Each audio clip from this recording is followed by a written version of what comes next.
I don't remember the exact day things started unraveling. Maybe they'd been unraveling a long time. I just hadn't pulled the thread yet.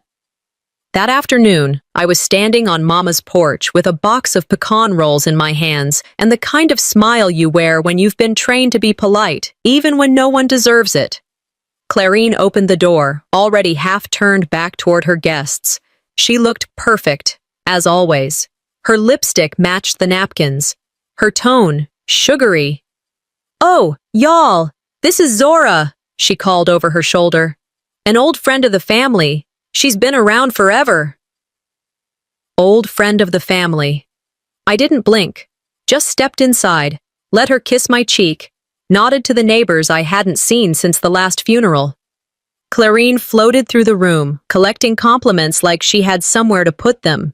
I found my spot near the kitchen counter, same place I always drifted to when I didn't belong in a conversation. I opened the pastry box and arranged the rolls like a hostess, though no one had asked me to bring anything. That's how it always was. They'd eat what I made and forget I'd made it. It wasn't rage that settled in my stomach that day. It was something softer, like mildew. Later, as the sun started dipping low, Royce offered to drive me home. He said he had errands to run in town earlier, used my car. I slid into the passenger seat and buckled in. Reached into the glove box for napkins, because that's what I always do. That's when I saw it. A tube of personal lubricant, nestled beside a greeting card. Not just any card, a silver and white anniversary card. My name wasn't on it, but I knew Clarine's handwriting the way a baker knows a cracked pie crust. Looping, overstated. The smell hit me next. Faint, floral, familiar. Her perfume. She'd been in this car. My pulse didn't race. My body didn't shake. I just closed the glove box.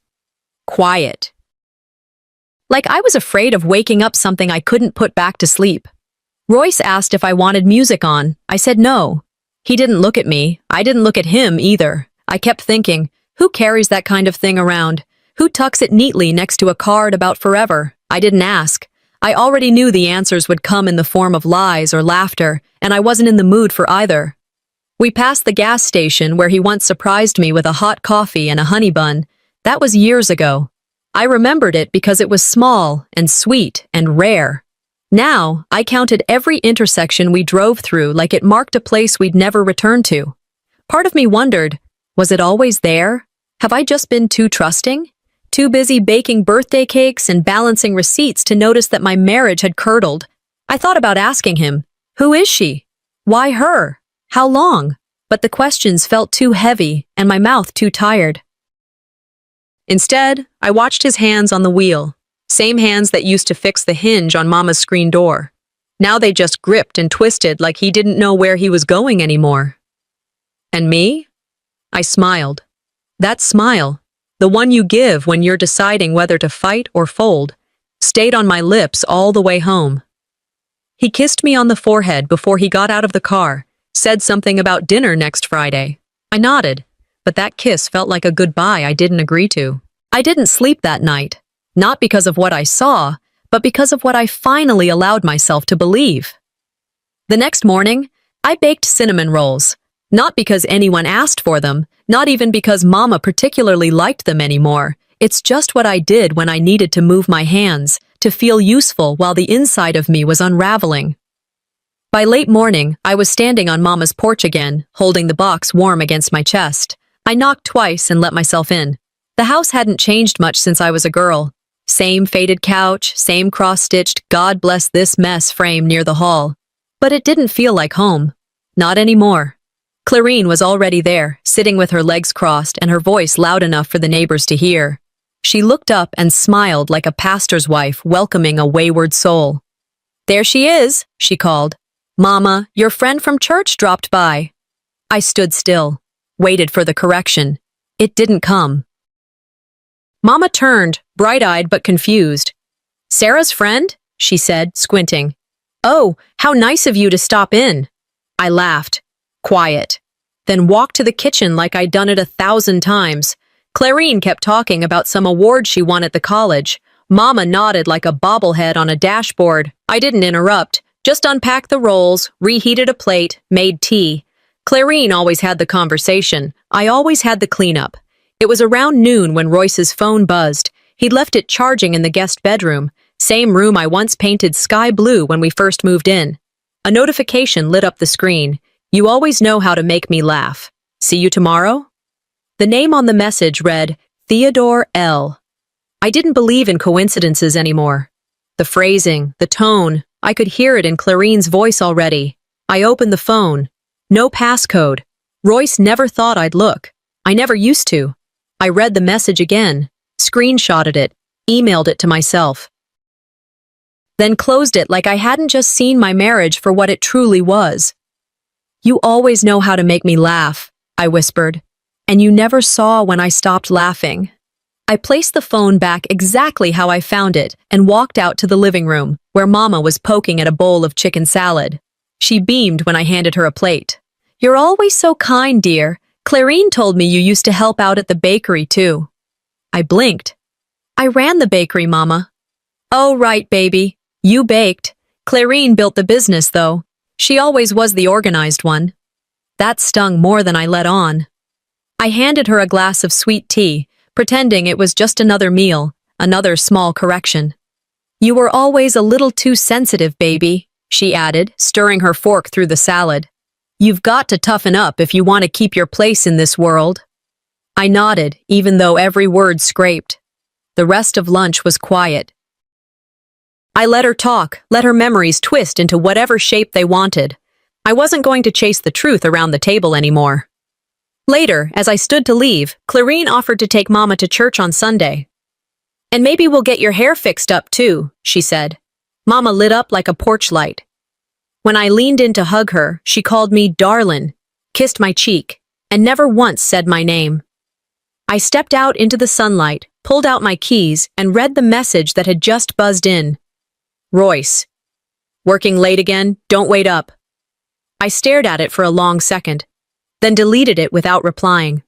I started the engine, backed out of the driveway, and whispered into the stale silence of the car. If you're going to erase me, let me draw the last line. By Sunday afternoon, I was back in the mirror, holding that same blue dress again. The one from my bakery's first grand opening. It still fit, though it didn't feel like it belonged to me anymore. I hung it back up. I wore something plain instead, safe. Clarine always knew how to wear a room like jewelry. I figured she'd try to outshine the candles on Mama's birthday cake. The invite had come through her email, not Mama's handwriting. Said the event would be semi-formal, though when I arrived at the Natchez Community Center, I realized I'd underdressed for a family gathering disguised as a press conference. Clarine was already inside, surrounded. Her dress was floral, her laugh was loud, and she had a dozen ways of making eye contact without ever looking at me. I walked in with lilies. She'd already brought lilies, larger ones, in a crystal vase. No one asked me where I'd been. No one offered me a seat. I made my way toward the back, where the coffee sat lukewarm and forgotten. I stood there, folding napkins and pretending that meant I had a role in the event. The lights dimmed. The room hushed. A projector hummed on, and a video titled, A Tribute to Mama Liv, filled the wall. Piano music swelled. Black and white photos of Mama's childhood gave way to decades of family memories. I smiled when I saw the photo of our kitchen table back in 1998, the Thanksgiving where I cooked every dish. But in photo after photo, something was off. In the wedding picture that once sat on my mantle, I was missing. Royce's face, clear as day. Clarine, somehow in the shot, smiling like she owned the ceremony. My own face was blurred, like someone forgot to let the camera focus. The audience chuckled, clapped, teared up. I stood there with a napkin shredded in my hand, the paper damp with sweat. The slideshow ended with a quote in script, "Family is who shows up." And just like that, I realized this wasn't a mistake. This was rewriting. Clarine took the microphone after, wiping fake tears with the same grace she used to fake every apology she ever gave. She called Mama the strongest woman I know, and herself the only one who never left her side. Then she thanked Royce. He's been a rock for Mama these past few years, she said, reaching for his hand like they were on stage at an awards show. I waited, but my name never came. Nobody whispered, nobody blinked. They just nodded, agreed, moved on. I stood and walked toward the drink table. I didn't want the tea. I just needed to walk, to move, to not let the feeling in my throat turn into something too loud. Behind me, a woman leaned toward her husband and said, "I didn't even know Liv had another daughter." I didn't flinch, didn't spin around. I just smiled and stirred my drink. After the cake was served and the toasts were done, I slipped out. Didn't say goodbye. Didn't need to. The sidewalk behind the community center was cracked and poorly lit. My heels echoed against the pavement. I took out my phone, opened the album where I stored all the originals. My wedding photo, me in the dress, Royce smiling stiffly beside me. Then I opened a screen grab from the video slideshow, the one they'd shown tonight. Same photo. Except in this version, I was gone. Faded. Cropped. Smudged like I was never really there. Accidents don't repeat themselves. That many times. That carefully. No. I sent the original to myself again. Then I deleted the edited version. If they wanted me out of their story, fine. But I'd keep the facts for mine. Dinner was on the stove before Royce walked in, late again. I didn't ask why, I just watched him toss his keys onto the counter like he owned the air around him. He muttered something about traffic, kissed my cheek like routine, then pulled out his phone and placed it face down on the table. I served fried catfish and greens. Southern, simple, the kind of meal that used to bring him to the table early. Not tonight. We ate in near silence, save for the occasional clink of his fork tapping the plate and my spoon stirring iced tea I didn't even want. Halfway through his second bite, he spoke. "Might have another late night Thursday. Things piling up at work." I nodded. Of course. It was the kind of answer that bought me time. Time to watch. Time to wait. I smiled between sips and looked at him like I hadn't already seen what was in the glove box 2 days before. After dinner, he said he needed a shower. I told him I'd finish the dishes. As soon as the water started running, I walked straight to his phone. No hesitation this time. My hands were steady. A message popped up. The contact name read Theodore L. I tapped to preview. It wasn't a man. You always say that, but if she finds out, you're on your own. Clarine's voice, as clear as Sunday morning in Natchez.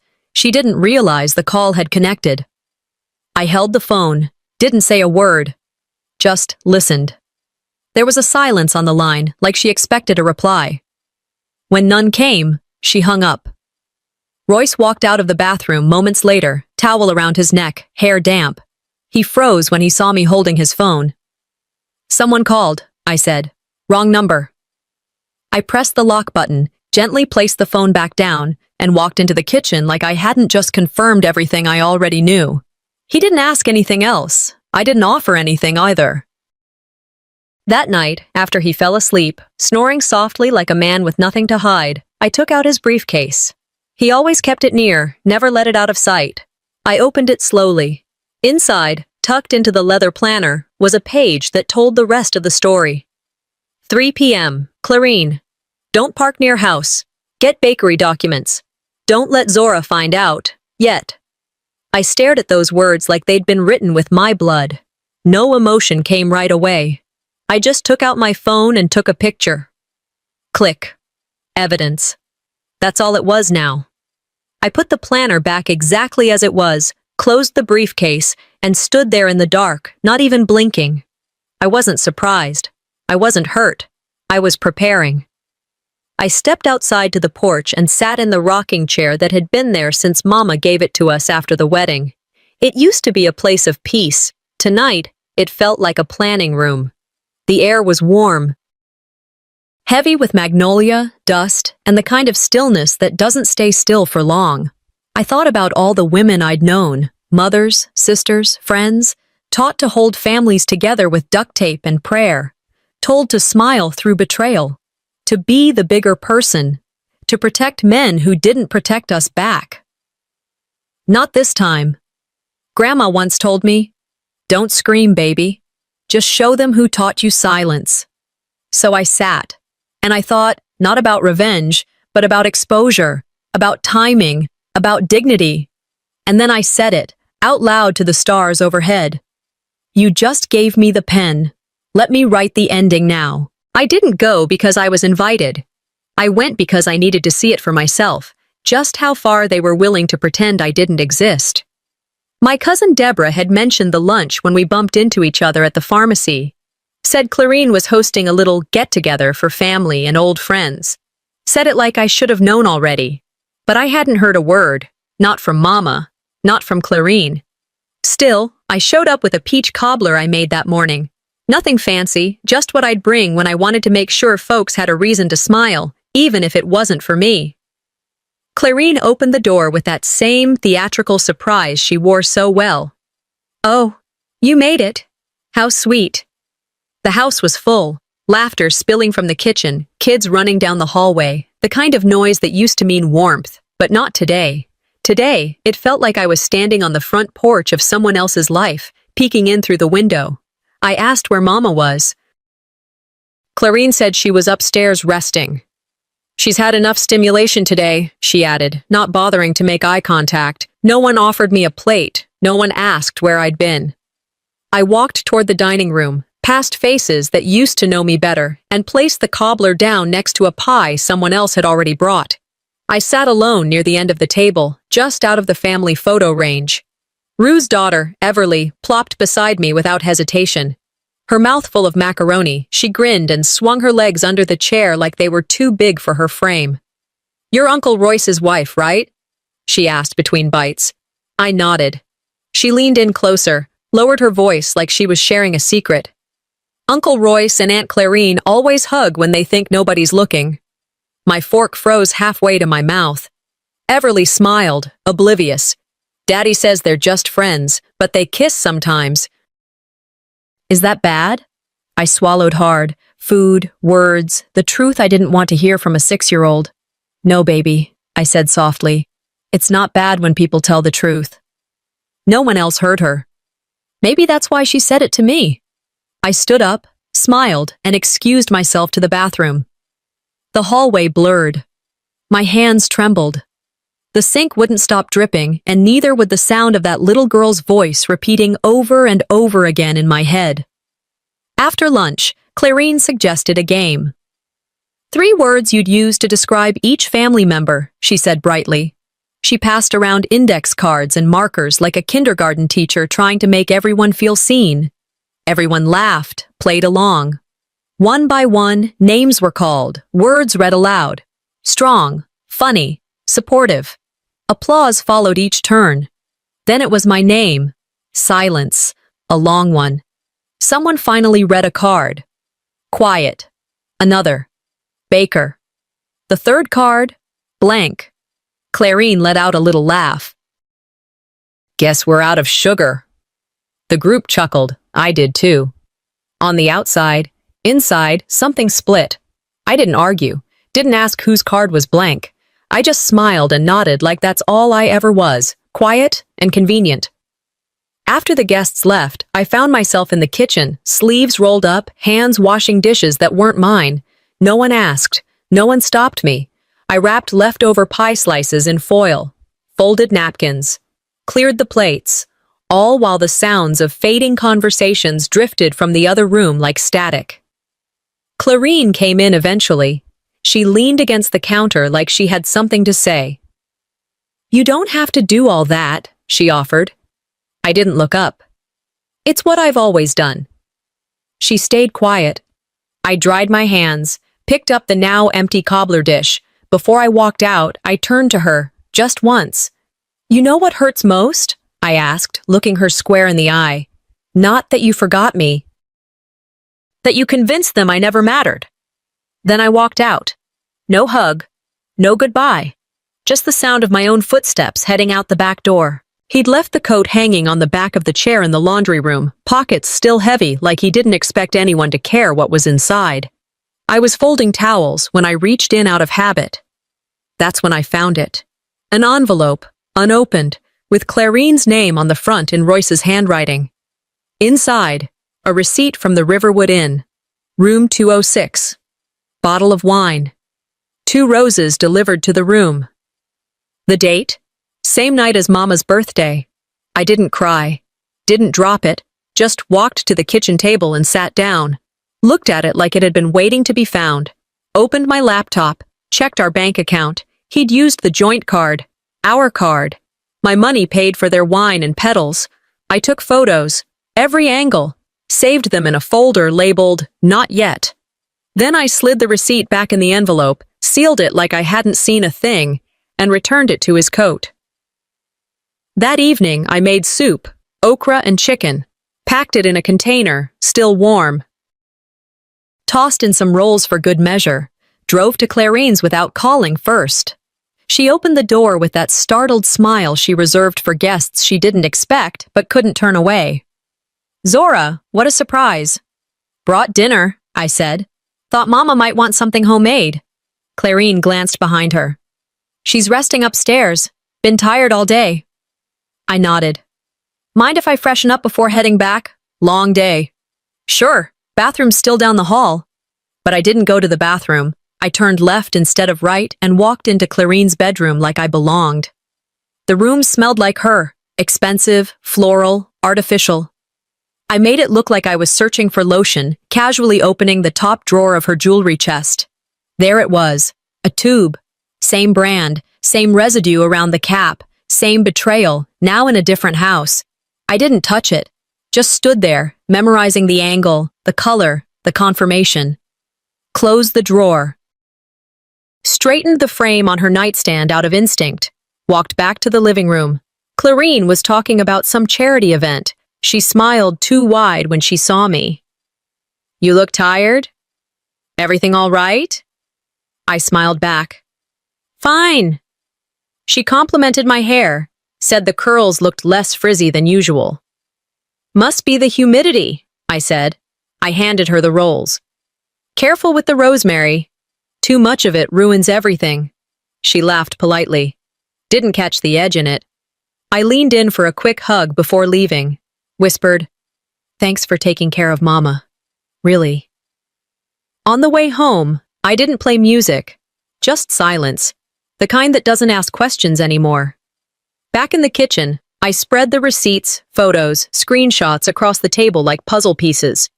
Clicked through them one by one, adding them to a folder I'd been building. Labeled it "Not Yet." Uploaded it all to the cloud, then to a backup cloud. Created a third backup on a flash drive. Labeled that one, "If I Disappear." I picked up my phone and set a reminder for next week. Don't forget who they are when they're smiling. I wasn't planning revenge. I was planning preservation, because this wasn't just an affair. It wasn't even just betrayal. This was a slow, quiet attempt to erase me, but I was still here, and I had proof. The message came in just after I rinsed my coffee mug. "Hey Zora, quick family brunch at Clarine's Sunday. You coming?" It was from Deborah, not Clarine, not Mama. I said I'd be there.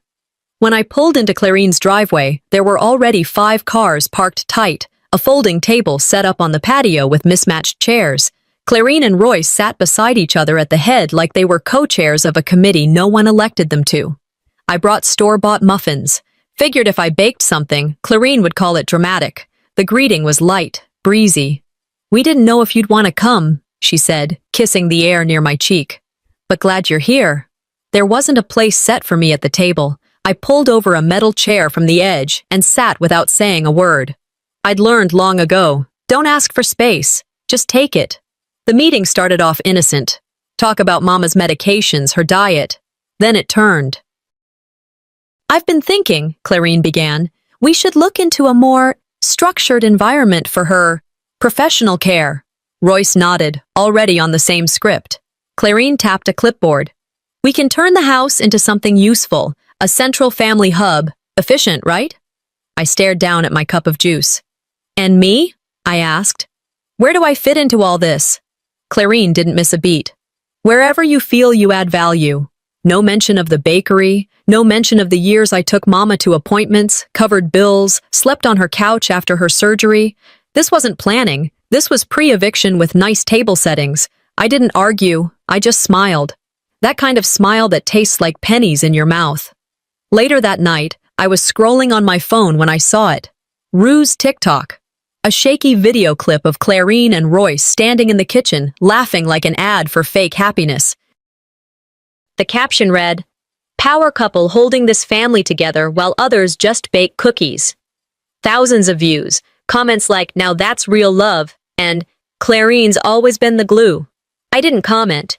I downloaded the video, added it to the folder, not for revenge, for record. The kitchen table became my war room. Folders, notes, photos, printed receipts. I sat with it all spread out in front of me and took a breath. My hands didn't shake, my chest didn't tighten. I was beyond all that now. I picked up an old bakery order slip and flipped it over. Wrote a sentence. "Truth doesn't need applause, it just needs a spotlight." That line was mine now. My North Star. I stood and walked over to the bookshelf. Moved the small potted fern to the side. There it was. The camera. Hidden clean between two cookbooks. Testing complete. Angle perfect. Audio clear. I wasn't hoping they'd stop anymore. I was preparing for when the world would see they didn't. It came in a plain white envelope. No logo, no stamp. Just slipped into my mailbox like a quiet threat. I opened it over the kitchen sink, hands still damp from rinsing dishes. A flagged transaction notice from the bank. Attached were two documents. The first, an official business filing. A new LLC registered in Clarine's name, using my bakery's name with a minor change. Delahay's Bakehouse. New logo, same address. The second, an ownership declaration. Royce listed as co-owner. Signed and dated 3 weeks ago. 2 days before the brunch. Taped to the back was a printed email from Clarine to the notary. Her words were matter of fact. No shame. Handle Zora by June. Handle me. Not talk to me. Not warn me. Handle me. I made 3 copies. Stored one in my trigger file, the folder I'd kept in the locked drawer behind the spice cabinet. Added it to the cloud, synced across my devices. I wasn't going to fight them in private anymore. That night, after I poured myself a glass of tea and turned off the lights in the bakery, I pulled up the camera footage from last Thursday. I hadn't checked it since setting up the system. The file was time-stamped 9:42 p.m. Royce had entered through the side door, wearing the jacket I gave him last Christmas. Clarine came in 10 minutes later, carrying a file folder. They didn't talk much, didn't need to. She opened the folder, showed him some documents, then leaned in and kissed him. Nothing rushed, nothing secretive. They weren't hiding. They believed I'd never see. Before she turned away, she said, "Zora doesn't know how close we are. Not really." I paused the video, sat with it for a few minutes, let the quiet fill the room. Then I encrypted the file, uploaded it to every backup I had, copied it to a flash drive and labeled it Smile. The next morning, I called my cousin Mary, who worked at the paper. "Got something you might want," I said. She asked, "Is this personal?" "No," I told her. "It's public." I dropped the flash drive in an envelope. No name, no return address, just a note. "You'll know when to open it."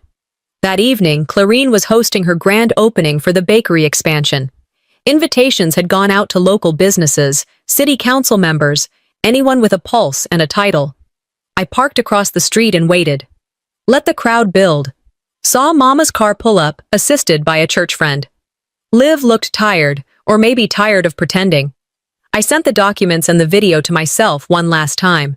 Subject line, "Let's see who's really the boss." Then I stepped out, folder in hand, walked slowly, deliberately. The patio was full. Clarine stood at the microphone, giving her welcome speech, basking in the applause. When she spotted me, her smile flickered, but stayed. "Glad you could come," she said from the mic, trying to keep it steady.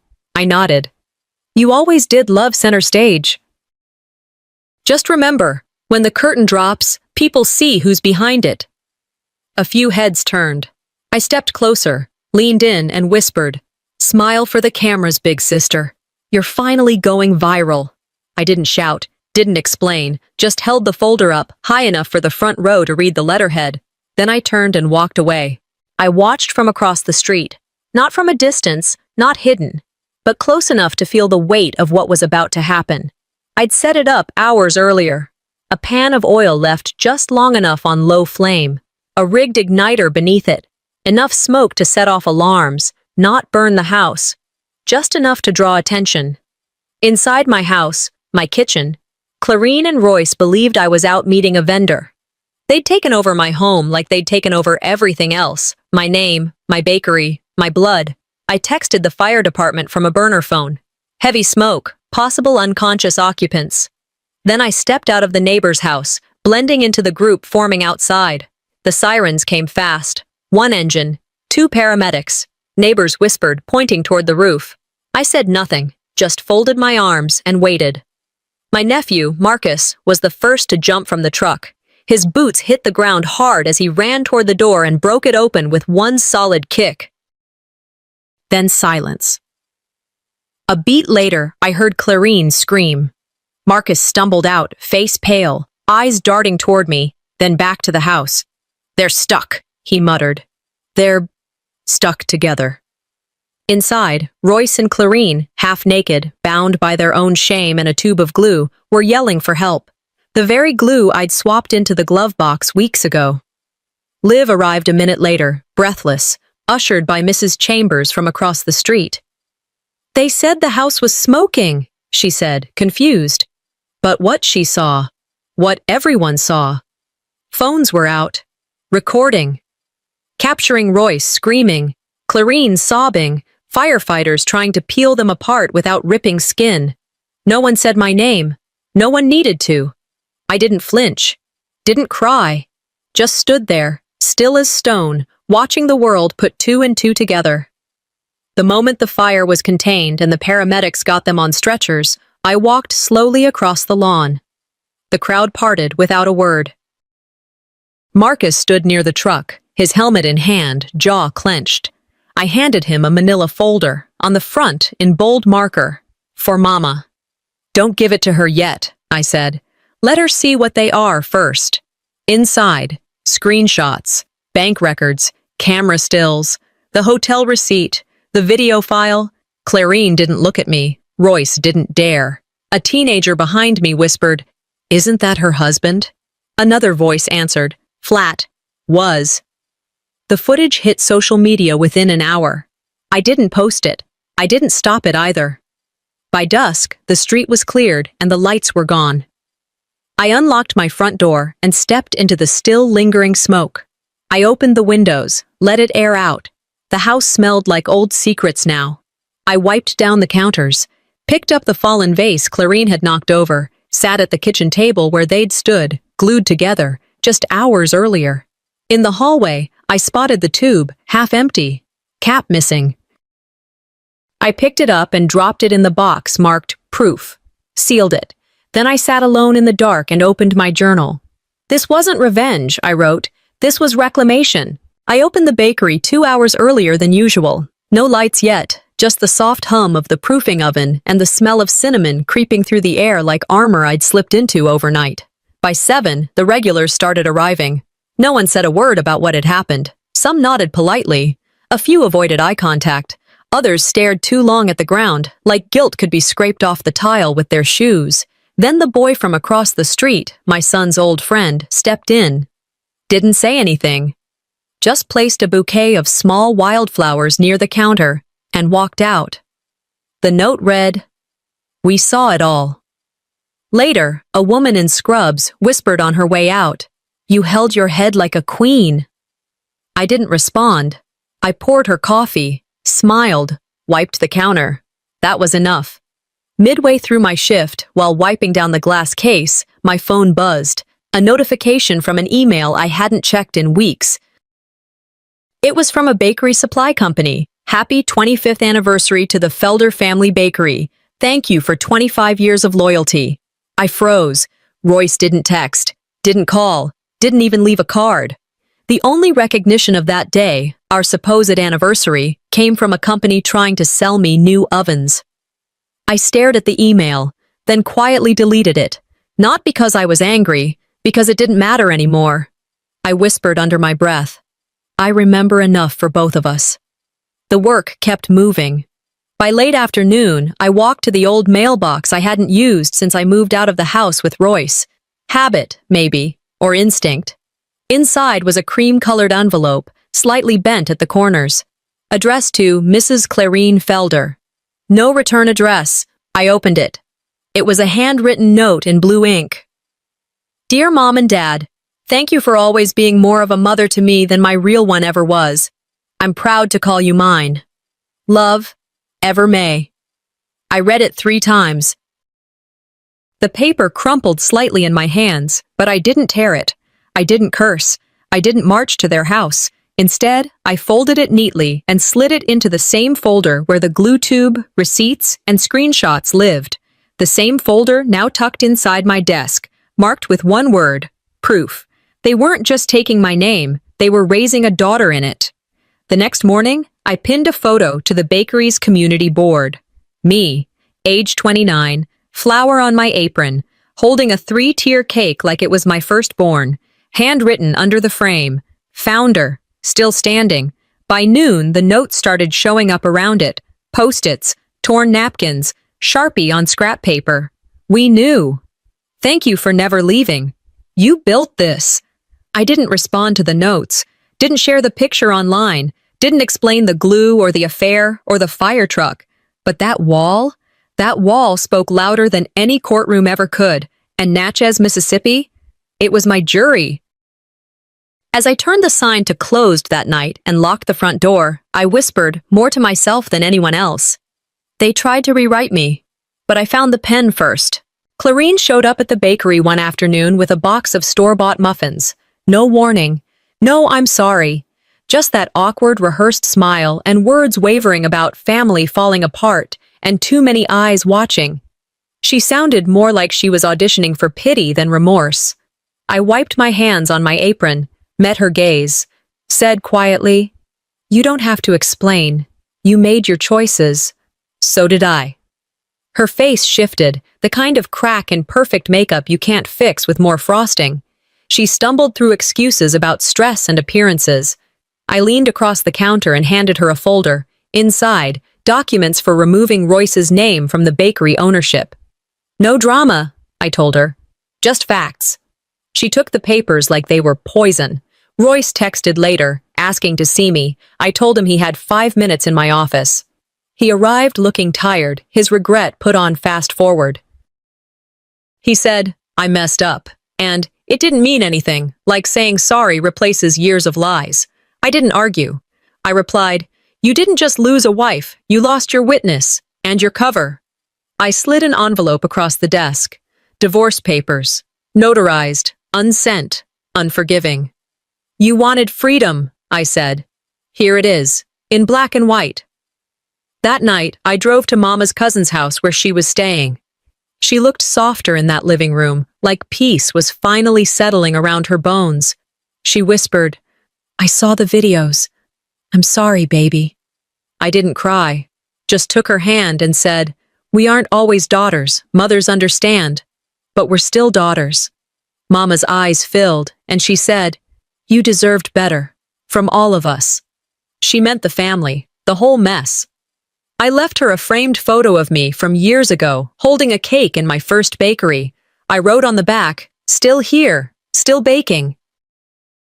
Back at home that evening, I opened my laptop and quietly updated the website. The Felders was gone. Now it read, "Delahay's again." My name, my story. I signed a lease to a small spot across town. No grand opening, no fanfare, just steady work. I printed a new sign, "Delahay's again. We start from scratch." Painted it myself. It felt good to use my hands for something real again. I arranged to donate the old bakery to a nonprofit that teaches single mothers culinary skills. Mama would have liked that. Making something good come from broken things. I locked that old door for the last time. No tears, no slammed hinges, just a whisper in the dark. Thank you for the silence that let me hear my own voice again. I walked into the community legal center wearing calm. No tremble in my voice, no tear in my eye. The envelope in my hand held every hard truth. Documents for brand theft, emotional distress, property fraud, filed against Clarine and Royce. My cousin, the attorney, nodded at the clerk who stamped the papers in minutes. A notice went up on the board. Trial date confirmed. Gautreaux versus Delahaye. I didn't linger. This wasn't about rage. It was about record. 2 weeks later, It felt like spring had broken overnight. The new bakery, fresh signage reading Delahaye's again, opened its doors amid crowd murmurs. Local reporters were there, documenting this quiet renewal after a public scandal. I gave a short speech, just a few lines. Thank you to everyone who believed me, even when I had no proof. Behind me, inside the bakery, a plaque glinted in the light. Built from silence, restored by truth. No mention of them. The town would read between that line. People lined the sidewalk, not for pastries, but for the principal. Later that night, a plain envelope appeared on my doorstep, no return address. I opened it on the porch. Inside, the original birthday card I found in Royce's car months ago. Handwriting underneath a new line in blue ink. You were always stronger than both of us. C. I didn't smile. I didn't break. I placed the card in a glass box on my bookshelf. A note beside it, in my handwriting. Not all forgiveness needs a conversation. In the days that followed, I began mentoring 3 young women, survivors of manipulation, teaching them pastry skills and offering them space to rebuild. I also set up a small scholarship in Mama's name for daughters in rural areas, often ignored or erased. Mama never fully recovered, but calls every week just to say, I see you now. Royce moved out of state. Clarine stayed, but she walked lower these days. I closed my journal one evening and wrote, You can't inherit what you tried to destroy, but I can rebuild what you tried to erase. And right below, I wrote what I could finally say without looking back. And I did.